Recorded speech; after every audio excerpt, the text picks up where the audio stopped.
আলাইকুম এভরিওয়ান, আপনাদের সবাইকে ওয়েলকাম করছি রিমিতায়। আজ 10 এপ্রিল 2025 আর আজকের এই ভিডিওটি হতে যাচ্ছে রিমিতার সর্বপ্রথম ভ্লগ। আমি তো একটু nervous but super excited, and আপনারা যদি সাপোর্ট করেন আশা করছি this journey will be continued. তো চলেন শুরু করি আজকের ছোট্ট ভ্লগটি। এখন ঘড়িতে বাজে অলমোস্ট 10টা। তো আমার জন্য ব্রেকফাস্ট রেডি করব।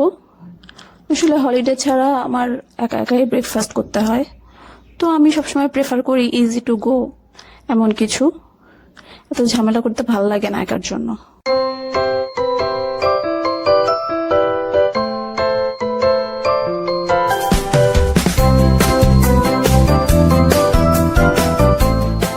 পরোটাটা ভালোই আছে, খেতে খারাপ না। এইবার হলো আসল জিনিস, এক কাপ চা। চা ছাড়া আমার সকালটা ঠিক জমে না, যাই খাই না কেন এক কাপ চা লাগবেই। তো আমার চারটা খালি হয়ে গেছে, এটাকে ফিল করতে হবে। এই টি বক্সটা আমি আসলে গিফট পেয়েছি, বড় আপু গিফট করলো। তো যাই হোক, চারটা ফিল করে নিচ্ছি, তারপরে এক কাপ চা নিয়ে আয়েশ করে বসে খাবো।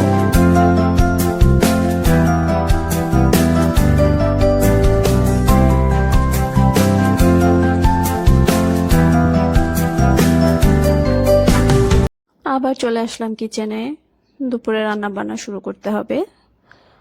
তো আজকে একটা মাছের খুব মজার রেসিপি শেয়ার করব। এখানে আমি কয়েক পদের মাছ নিয়েছি, আর মাছটা হাতে মেখে বসাবো। এটা স্পাইসি হয় বাট খুব টেস্টি। এখানে আছে রুই মাছের মাথা আর এক পিস মাছ ছোট টুকরো করে নেওয়া, ছোট মাছ, চিংড়ি মাছ, আর আমার কাছে ইলিশ শুটকি ছিল, তো ওখান থেকে ছোট এক টুকরো নিয়েছি। এবার এখানে প্রথমে অ্যাড করে দিচ্ছি পেঁয়াজ। পেঁয়াজ 1 কাপের মতো আছে, এই রেসিপিটাতে পেঁয়াজ একটু বেশিই যায়। এরপরে একে একে অ্যাড করে দিচ্ছি টমেটো, রসুন বাটা একটু বেশি পরিমাণে, এখানে শুধু রসুন বাটাটাই যাবে, জিরা ধনিয়া এগুলো কিছুই দিব না। তারপরে দিচ্ছি হলুদ গুঁড়ো, মরিচ গুঁড়ো। মরিচ গুঁড়োটা যারা ঝাল খেতে পারেন একটু বেশি করে দিবেন। এরপরে দিয়ে দিচ্ছি ধনিয়া পাতা কুচি, আমার কাছে ফ্রোজেনটা ছিল তো আমি ওটাই দিয়েছি, আপনাদের কাছে ফ্রেশ থাকলে ফ্রেশ দিবেন। এরপরে দিয়ে দিচ্ছি স্পেশাল একটা জিনিস, এটা হচ্ছে নাগামরিচের আচার। এই আচারের থেকে আমি তেলটা দিব, এটা খুব সুন্দর একটা স্পাইসি অ্যান্ড ট্যাঙ্গি ফ্লেভার আসে। সব শেষে তেল দিয়ে ভালো করে মেখে এরপরে আমার হাত ধোয়া যে পানিটা, খুব সামান্য পরিমাণে পানি দিয়ে চুলায় বসিয়ে দিব।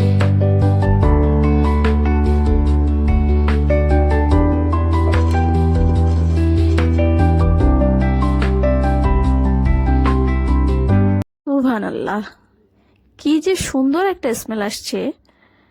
এমনিতেই তো মাটির পাত্রে রান্না করলে একটা আলাদা ফ্লেভার অ্যাড হয়, আর সাথে আছে নাগামরিচের আচার, এটাও খুব সুন্দর একটা ফ্লেভার দিচ্ছে। তো সব মিলে জাস্ট ফাটাফাটি। আর দেখেন কালারটা কি সুন্দর লাল টুকটুকে। তো আমি আবার ঢেকে দিচ্ছি, ঢেকে আর কিছুক্ষণ জাল করে তারপরে ঢাকনা খুলে কিছুক্ষণ জাল করব। এরপরে আমি চুলার ফ্লেমটা অফ করে দিব। তো রেডি হয়ে গেল মজাদার মাছ ভুনা। নর্মালি তো 5 মিশালি বলে, আমারটা আজকে হলো 4 মিশালি। যাই হোক, আজকে এই ছোট্ট ব্লগের একদম শেষ প্রান্তে চলে এসেছি।